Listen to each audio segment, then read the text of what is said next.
they built a small version of an oil rig in the middle of this tank in the ocean. So we were actually in the ocean.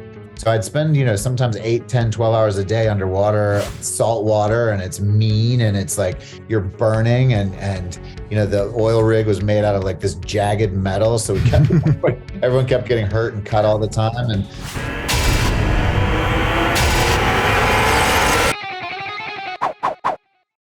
well, I watched The Black Demon yesterday and really enjoyed myself, but not nearly as much as you seem to be enjoying yourself in the first act. It's almost infectious, but then you switch on a dime when you finally see the shark and it really sells the moment.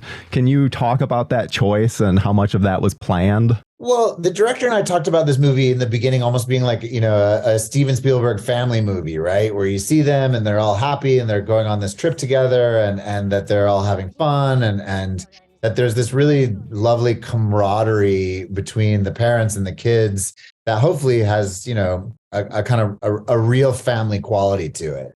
And then you put them in this surreal, idiotic situation where they end up on this oil rig together.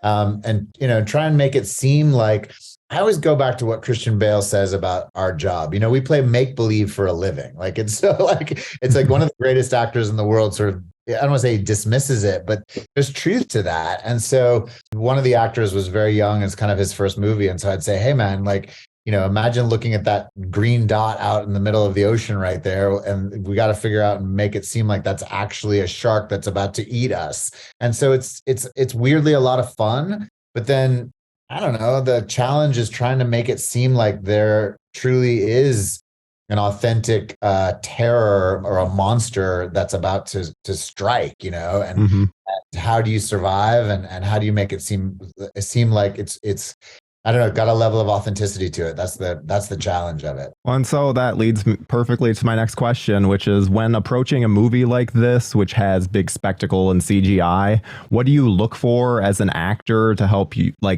help anchor you into the reality of the situation?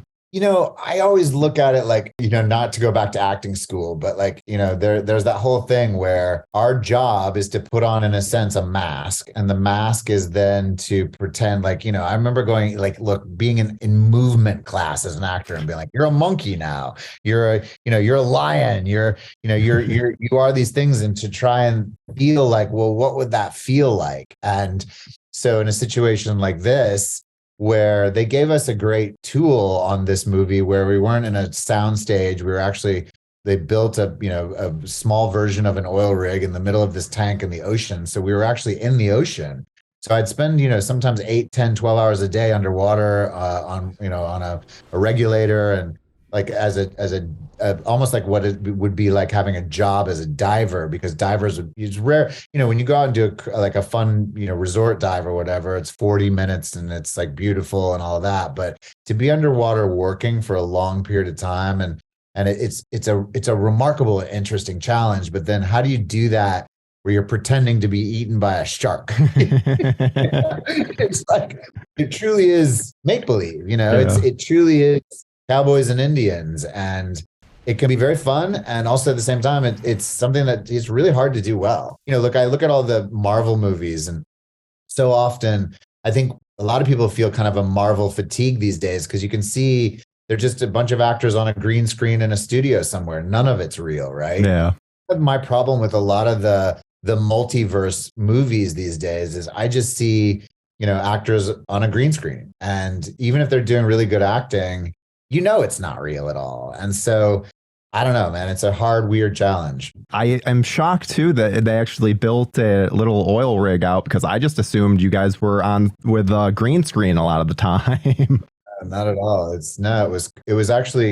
was quite cool because it did, present an interesting reality to it, but also the challenge of it's like hot as hell and it's salt water and it's mean and it's like you're burning and the oil rig was made out of like this jagged metal, so everyone kept getting hurt and cut all the time, but it was way better than being on a green screen inside of a movie studio. And it was kind of cool too because it's the first time they'd ever built a structure. Usually they'd have boats and whatever and they're moving all the time, but in this case it was a permanent structure that was built, or a temporary structure, but it was it came to life. And what I mean by that is because it rusted in the ocean, it started to have like microorganisms and algae and all these little tiny fish and all these different things started to live around it. And they'd never seen that happen before in the tank. And it was quite a beautiful place, actually. Well, my final little thing, and this is, I'll say right now, is a silly question, but whenever I see an actor that is very clearly uncomfortable driving some kind of machinery, it just stands out. Yet you seem so confident steering the boat. So do you have boating experience? My brother would disagree with you entirely. Oh. My brother, he's the captain.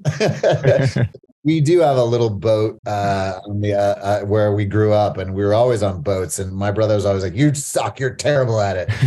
So he's gonna disagree with you, but yeah, I love being on a boat, man. It's like I love being in the ocean. I tell you, like this job was quite special that way because it got to be dive every day. I got to be on the water every day. It was very cool. Well, I hope the movie does very well. Thanks so much. Happily, thank you, man. Happy Thanks. to. I like your site, by the way. I do. Thank you so much. I'll pass it on to everyone else. I know a big ass shark when I see one.